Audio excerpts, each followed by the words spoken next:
Look at her. She's standing by a window, but she isn't seeing the rain-streaked city outside. Her world is reflected in the small, glowing screen in her hand. She just posted a photograph, a carefully constructed moment of effortless beauty. Now the wait begins. The silence is deafening. You think this is about vanity. You think it's about wanting compliments. You are mistaken. This is not a desire. It's a hunger born from a hollow space within. An emptiness she spends her entire life trying to fill, one drop of validation at a time. It's a bottomless cup. And you have learned to be the one holding the pitcher. This is not an accident. This is psychology. Dark psychology. Her insecurity is not a flaw you must endure. It is a keyhole. And you have just found the key. The average man tries to fill her cup. He showers her with compliments, tells her she's perfect, agrees with everything she says. He pours and pours, but the cup is never full. He doesn't understand the game. He thinks the goal is to make her feel good, the fool. The goal is to make her need you to feel good. So you do the opposite. You offer a single, perfect drop.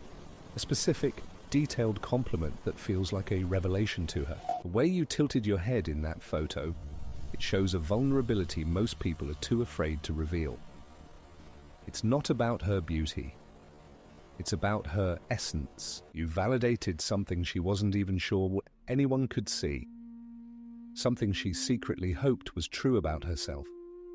You haven't just complimented her. You've defined her. And then silence. You withdraw. You become a ghost.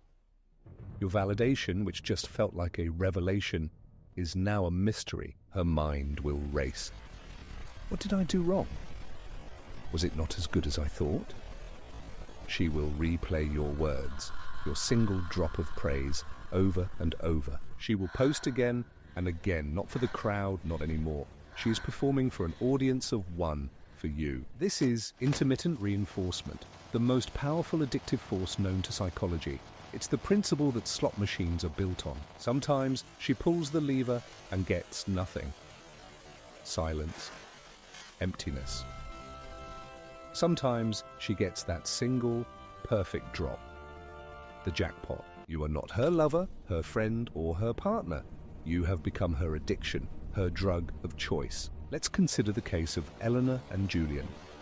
Eleanor was a painter. Her canvases were filled with chaotic, beautiful storms of color, but her soul was a shade of gray. She craved recognition not for her skill, but for the frantic emotion she poured into her work.